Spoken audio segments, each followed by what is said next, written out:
두 번째 브리핑하겠습니다. 시장에서 국민의 체감 경기를 직접 확인했습니다. 이재명 대통령과 김혜경 여사는 오늘 오전 제70주년 현충일 추념식 참석을 마치고 오전 11시 8분경 동작구 남성 사계시장을 깜짝 방문해 먹거리를 구매했습니다.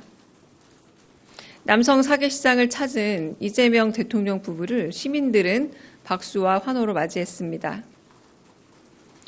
이재명 대통령은 상인들과 인사를 나누고 경기가 어렵다, 살려달라는 등의 호소를 경청했습니다.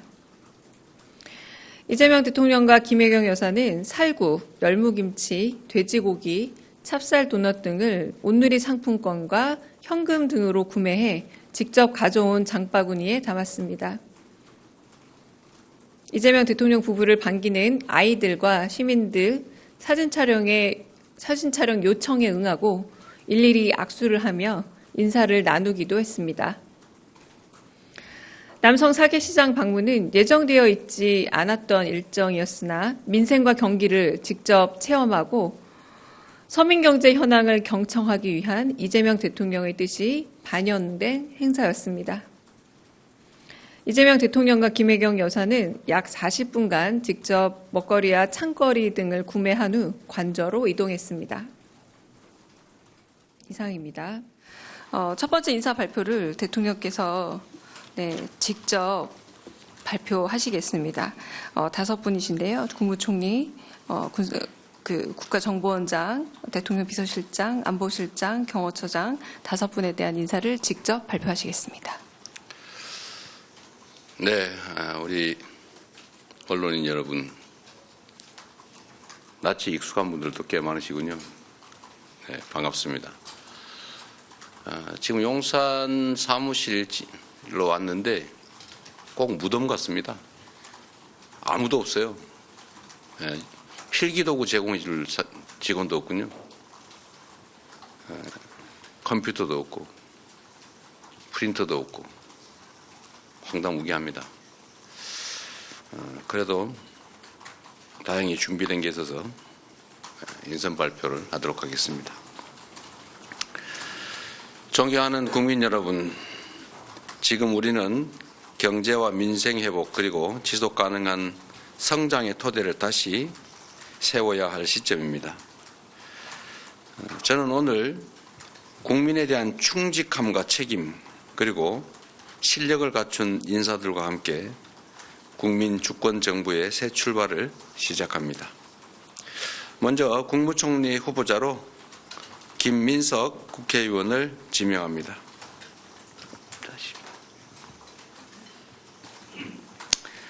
김민석 의원은 아시는 것처럼 사선의 국회의원이자 민주당의 현 수석 최고위원으로서 국정 전반에 대한 통찰력이 매우 깊은 분입니다. 당과 국회에서 정책과 전략을 이끌고 국민의 목소리에 실천으로 응답한 정치인이며 국제적 감각과 통합의 정치력을 함께 갖춘 인사로 우리가 맡고 있는 위기의 극복과 민생 경제 회복의 적임자라고 판단했습니다. 김민석 후보자가 내각과 국회, 국민 사이를 잇는 조정자로서 새 정부의 통합 시대를 여는 출발점이 되리라 믿습니다. 다음은 이종석 국가정보원장 후보자입니다. 이종석 후보자는 NSC를 책임지며 국정원의 정보 수집 능력을 강화하고 정보 전달 체계를 혁신했던 그 경험으로 통상 파고 속에 국익을 지켜낼 적임자로 판단했습니다. 이어서 대통령 비서실장에 강훈식 국회의원을 임명합니다. 강훈식 실장은 7090 세대의 첫 비서실장으로 대통령실을 젊고 역동적인 공간으로 바꿀 적임자로 판단했습니다. 강훈식 실장은 참모들과 격의 없이 소통하고 치열하게 일하는 현장형 참모로 생각됩니다. 빠른 이해력으로 국민과 대화하는 브릿지형 인물로 국정 운영 조정자로서의 역할을 잘 수행할 것으로 기대합니다. 다음, 안보실장에 위성락 국회의원을 임명합니다. 위성락 실장은 관련 분야에서 풍부한 정책 경험과 전문성을 바탕으로 외교 안보 분야 공약을 설계하고 국정 철학에 대한 깊은 이해를 갖춘 인물입니다. 대전환 시대에 진취적 실용 외교와 첨단 국방으로 외교 안보 강국, 평화와 번영의 한반도 구현이라는 국정 목표를 달성하여 국민들께서 체감하실 수 있는 성과를 창출할 것으로 기대합니다. 마지막으로 대통령 경호처장에는 황인권 전 육군 제2작전사령부 사령관을 임명합니다. 약 40년간 군에 복무하면서 주요 보직을 두루 거쳤고 빈틈없는 업무 추진력과 포용의 리더십을 갖춘 분으로 평가받고 있습니다. 이제는 국민을 위한 열린 경호, 낮은 경호를 통해서 경호실의 변화를 이끌어낼 것입니다. 앞으로 대통령 출근한다고 길을 너무 많이 막지 마시면 좋겠습니다. 제가 아침에 출근하는데 너무 불편하고 사실은 안 좋았습니다. 진짜 끝으로 오늘 사회를 보고 있는 강유정 대변인입니다. 정책과 정치 철학에 대한 이해력이 깊고 논리력과 문화 감수성까지 두루 갖춘 인재입니다. 대통령실과 언론, 국민을 잇는 훌륭한 가교가 될 것으로 믿습니다. 이상입니다. 지금 보면 내각이 시간이 좀 있긴 합니다만 시간이 있다는 건 거꾸로 얘기하면 전 정부의 내각과 동거하는 기간이 상당히 길어질 수 있다 이런 얘기도 되거든요. 지금 오늘 당장 그 이재명 대통령이 용산 집무실에 갔더니 사람이 아무도 없더라. 내가 결제를 하려고 해도 사인할 볼펜도 없고 컴퓨터도 없고 프린터도 없더라. 이런 불만을 얘기를 했단 말이죠. 과연 그들과의 동거가 잘 되겠느냐. 이것도 지금 정부 초기에 좀 관건이 되지 않을까 싶은데 어떻게 보십니까? 그럼 이철희 수석이 그때 경험해 보시지 않았어요?